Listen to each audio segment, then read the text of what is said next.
So, I know it's been a while since I last visited Westeros, but I had originally planned on filming this somewhere around the time that the Dunk and Egg TV show came out. I know, right? I wasn't really thinking that one through all that much.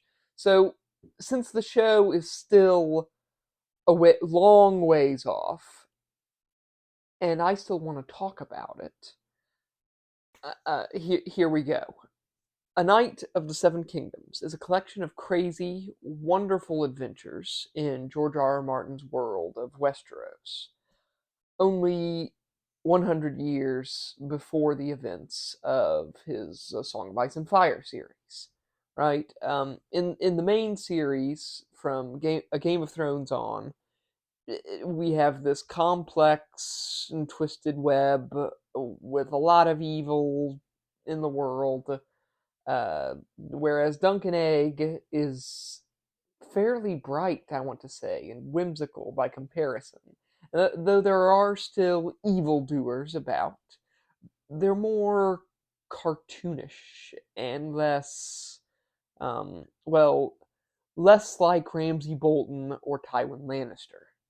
Um, right, we have a crazy Targaryen prince who gets upset at puppet shows, and we have the creepy brown knight who steals stuff from people. We've got the self-righteous exile looking to set himself up as king. There's some great stories, and they're all so much more digestible, I want to say, than A Song of Ice and Fire ever was. Um, there's talk about the usual nastiness that you might expect, but it's more distant and less important to the story as a whole. Um, that story being the adventures of one Sir Duncan the Tall, uh, beginning with the Hedge Knight. Uh, in the Hedge Knight, we're introduced to Dunk. He's a tough guy, the apprentice of an old knight, Sir Arlen, I think his name was Sir Arlen of Pennytree.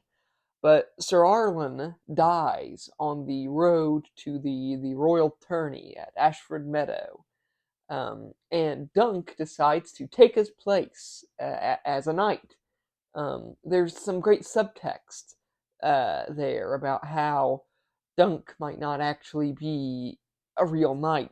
That because it takes a knight to make a knight. Um, and Dunk claims that the old man did it before he died. He he touched Dunk's shoulders and made him say the words and all that. Um, though he might have died before he had the chance to actually do that. And that our hero, who gets very nervous and afraid whenever people question his knighthood, he might be lying uh, about being a true knight, despite being the truest knight of all.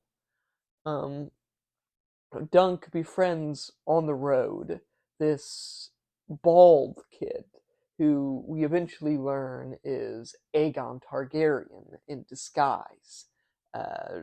This a different Aegon than any of the given ones you're probably thinking of. But he is the son of the mean Prince Maekar, and he is the brother of a drunken oaf and a psychopath, and also Maester Aemon from the the main series.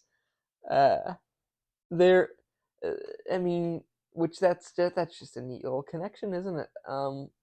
There are all sorts of cool characters that we run into peppered throughout this one story, such as Steely Pate the Armorer, who is basically like your typical fantasy dwarf, right? Not like a Tyrion dwarf.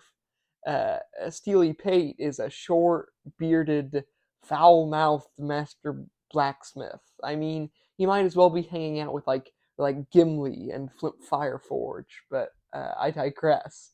Uh, Duncan has a great chat with some of the Fossaways, right? Who were minor characters in Song of Ice and Fire, but in this they're much cooler. We've got Raymond Fossaway, the Squire, who has a running feud with his cousin Sir Stefan. Both great characters, with Raymond with his quick wit and snark, and Stefan with his devious dealings and just some right skeevy, underhanded tricks. Right at the end of the story, when Dunk is faced with a trial by combat for really doing the right thing, Raymond Fossaway defends him, right? Painting on his shield a green apple as opposed to the red apple of his cousin Stefan, because a green apple is better than a rotten one, uh, which is that sort of classic play on words and wit that I've come to expect from Martin. Um, and all throughout, we're shown like I'd argue that the premise of Duncan Egg as a whole, the theme is what it takes to be a knight, to be a good and honorable, uh, a knight of the Seven Kingdoms, if you will. Uh, and we see how Dunk struggles with doing the right thing. Not so much that he calls into question any of his own decisions, right? He's not particularly introspective, but he does struggle with how to do the right thing. Um, he defends the weak and helpless uh, without question, but he gets punished for it time and time again. He doesn't philosophize at all that much. That's left to us, the readers. Dunk will just always struggle and fight to do the right thing, whether it gets him in trouble or not. And sometimes he has to think about uh, how he can get the right thing done. It's a very interesting perspective, right? And and he's just going to keep trying and struggling to be the best person he can, and which is very similar to Prince Baelor Breakspear Targaryen, who is the uncle of Egg and this like beloved hero of the realm. When Dunk is accused of heinous things by like vicious Aryan Brightflame and the admittedly not really malicious Daeron the Drunken, it is Prince Baelor who joins Dunk on the field, who fights for what he believes is right. Right, Arion Brightflame was beating on a helpless girl, and Dunk tried to save her, uh, for and for that Arion wants blood. Right, he wants vengeance, uh, but Uncle Baelor is having none of that. Baelor, this smiling half Dornish prince, he rides out against his nephews and his own brother, mean old Makar, uh, and with Dunk and Raymond Fossaway and some other knights who are disgruntled with how much of a jerk Arian Brightflame is. Oh, and also Lionel Baratheon, the Laughing Storm, ancestor of Robert and Stannis. He joins up with Dunk just because he wants a good fight. Um, Together, they move. They have that trial by combat of 7 against 7. It is a brutal showdown in which Dunk is thrown from his horse and is forced to grapple Aryan Brightflame, and he pummels the Targaryen prince into submission. Uh, because Dunk is the hero of the people, right? He's not good at jousting. He's quite hopeless at it, as we're going to see time and time again. He doesn't really even use a sword all that well. But when it comes to the axe or his own fists, he could beat anyone really. He's like Brienne of Tarth, right? Big and strong and able to use the old gutter trash tricks to his advantage. In fact, he's almost exactly like Brienne of Tarth, because we do know for a fact, according to the author himself, that Brienne is related to our man Dunk.